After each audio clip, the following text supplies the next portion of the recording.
MJF and Big Boom AJ just faced off at Boca Raton Championship Wrestling. So we got the return. Yeah. So this is a couple days ago. We got the return of like Big Boom AJ doing like an indie spot in Boca Raton with QT Marshall. Now, I want more of this in AEW. I don't need like to see a whole program fleshed out. This Big Boom guy won me over. Do I want to see another of the exact same match with these two guys? Maybe no. But he said he'd be back in AEW. Who knows? Maybe he tags with the Rizzler. Who knows? I just saw he was in a picture with Mr. Beast that went on Twitter. There you go. So let's see their other encounter as we've chronicled these encounters.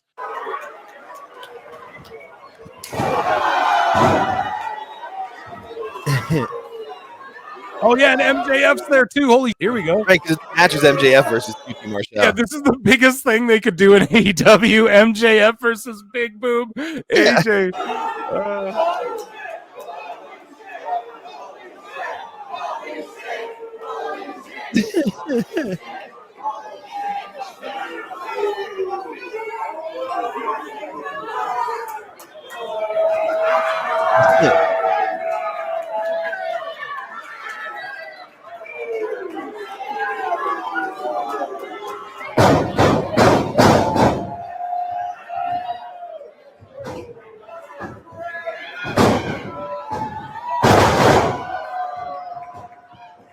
A nice brain buster.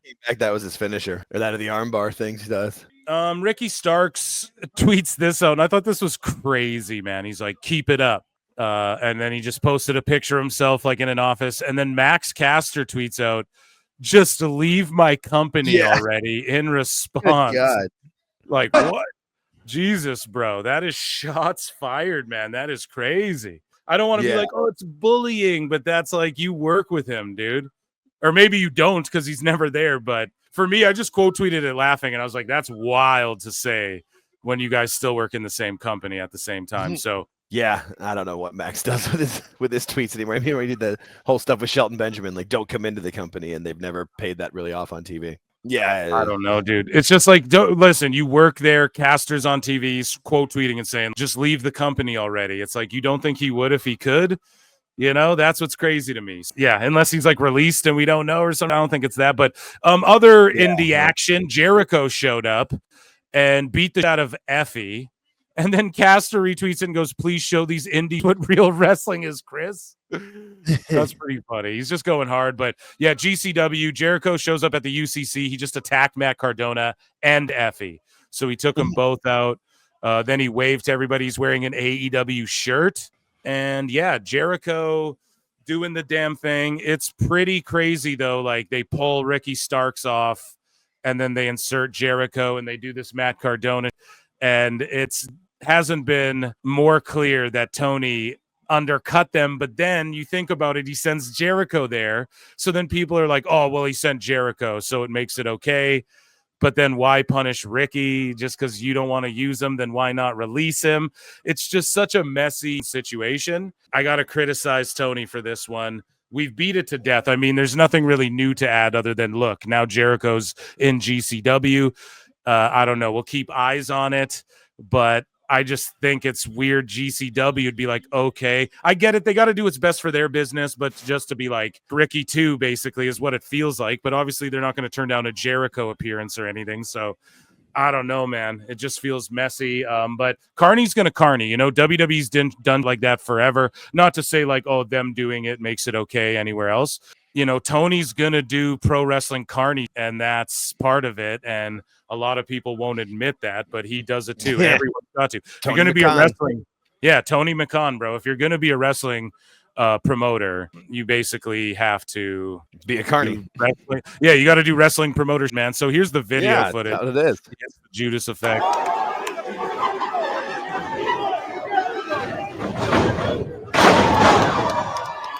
Oh, so he hits the Rough Rider like Effy did.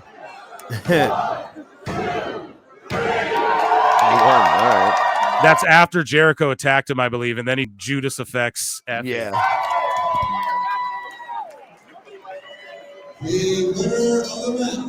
Or maybe not, but that's the other thing too. What, like, you know, that's an excuse. The whole working with Effy thing because it happened after the CVV interview, and then they're just working with Effy. So it just makes no sense.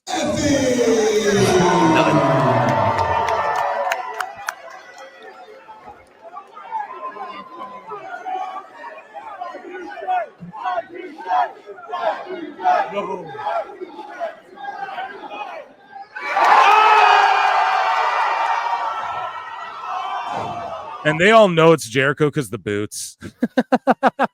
The boots, right? Here's Mercedes Mone. Just God. being cringe, bro. Like I don't fucking know. Some people were cringed out. Hey, man, I'll watch pretty girls dancing whenever, but this happened at Wrestle Dynasty the other day.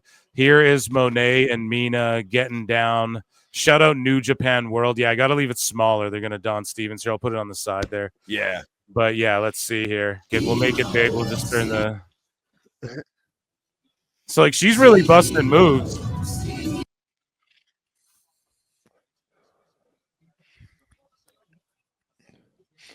Yeah, I don't know. Mina was killing. I don't know what Mercedes is doing, but yeah. They did their little money dance there. Let's look at this again. I mean, Mina does it. I've seen matches where she like break out in a whole dance routine with another girl and then like clothesline her after or something, you know? So it's kind of what they do, but she definitely. But like they're gonna face each other or what? Like I don't get what was that about? Like I didn't get what was going on and why. So that's like how they challenge over there. All right, so got it. Good stuff. I don't know, dude. Classy. Shout out Monet. She's trying, bro. Here is the Premier Athletes Suck, and I was like, is this an American Made ripoff or a Team Angle ripoff? Jesus. You know, or maybe a Deal or No Deal one we saw tonight. Oh, their merch is just so bad. It looks AI generated most of the time. It absolutely is. At least, well, before some of these, like this is actually a pretty clean tee. I won't lie, but like, where do you ever see the Premier Athletes? I didn't even know they were like still a faction. Right. Never see them do. Yeah, so I don't know if they're just in Ring of Honor or what. Matt Cardona possibly signing with AEW after all of this, which I. Why that reaction, old Jake? Just because I mean that would make no sense for his career. Why would he want to do that? So he can't be used on TV? I mean, I guess maybe he wants to collect a paycheck for a couple years, but I don't see any reason why he would do that. He's more over than he's been. He's been able to like feed off of his wife's stuff. I saw where he's cutting a promo where he said he's one half of the women's United States champion. And he was wrestling and the fans were chanting Chelsea's better. And he was getting heel heat off of it. Like he's doing great on the indies. Yeah, I like him, man. If he's going to go anywhere, he's going to go back to WWE. Do you think? I really don't think he will, at least until this run starts to not make him as much money as he's making. I mean, he's making a ton of money and doing what he wants to do. I wonder if it's like how old is he right now? I'm not sure. I mean, something I can look up his age. Yeah, I can look up Wikipedia and see how old he is, but I mean, he's Matt Cardona age. He's 39. Yeah. So now I would just say, like, dude, you just ride out your last like 5 years of like being because I think if he went to WWE, you could feature him as like a top guy again or now. Whereas, like, okay, he was kind of mixing it up with Cena, but he wasn't like the top dude. So I think now he could be in the mix in that conversation, you know? Yeah, I mean, he definitely could be, but there's also just so much talent right now. It'd be hard for him. I would see it'd be hard for him to break through to it, but I'd be fun to watch. I'd be down for it. And if he does come into the Rumble, it's going to be a hell of a pop. So, Trevor, this is ruthless. Yeah, this is ruthless. Like this is Ricochet, and then someone put in his bio the man that charisma forgot, and it was there for like hours. That's crazy, man. It wasn't edited back people quickly. Can just go like change people's Wikipedias. Like Jack Perry was like, oh, like his father was CM Punk or whatever. Oh my god! It usually gets changed back pretty quickly, and you just got to get a quick screenshot of it. But even when I saw that, I went and looked it up, and it was still there. I don't know why people got to do Ricochet like that. Like, god damn it! I get it. Too many people. You clap back at the wrong person. If you start just like oh yeah, you buddy. Yeah, if you start just like going at people on Twitter, I guess, then like you open the door for it. But yeah, it's like eventually one of them's gonna be a real basement goblin with nothing better to do than go on your Wikipedia and make fun of you. In WWE, we never expected like crazy promos from Ricochet or anything like that. Bro, he just went there because he wanted to do crazy matches, and we kind of know that about him, you know? But he was saying, I can carry a company. I'm going to be the leader. Like he kept, You're right, that I think that's what did it. You know, it's kind of like Tony. He kept promising all this stuff and not delivering. Go deliver it and then talk about it. Don't talk about it. His finisher, that like sliding lariat is kind of lame too. I got to be fucking honest. It's real weak, especially for him. Like if you're anything, you're going to need. Shouldn't he be doing some sort of flippy, jumpy stuff? I don't know. So here's the continuation of the dance.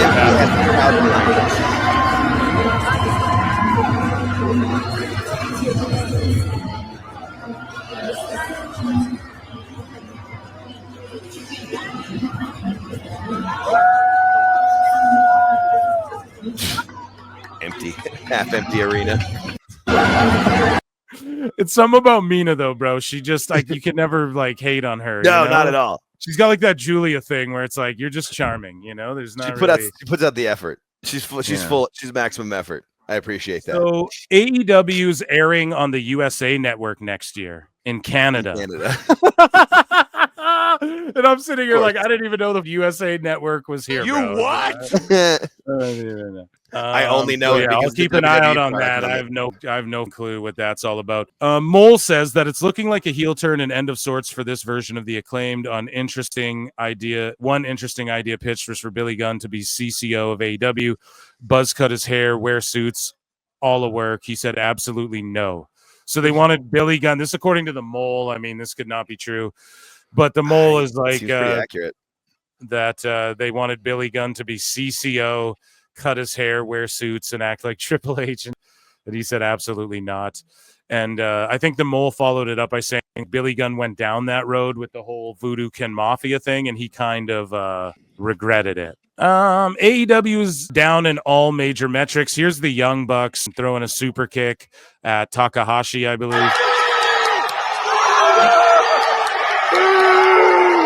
So again, like they're just doing work for New Japan. Yeah.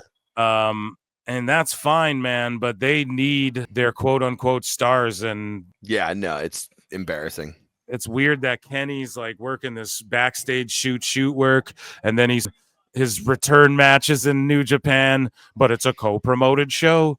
Yeah, but it's still like for New Japan, all we got was that little vignette for his return tonight. Like no one's really been explaining it over here. And then the Bucks as well, they're cutting their online promos or whatever in front of a pool being like, yeah, we need to go to Japan to win our 7th world tag title. Why would they need to do that a 7th time?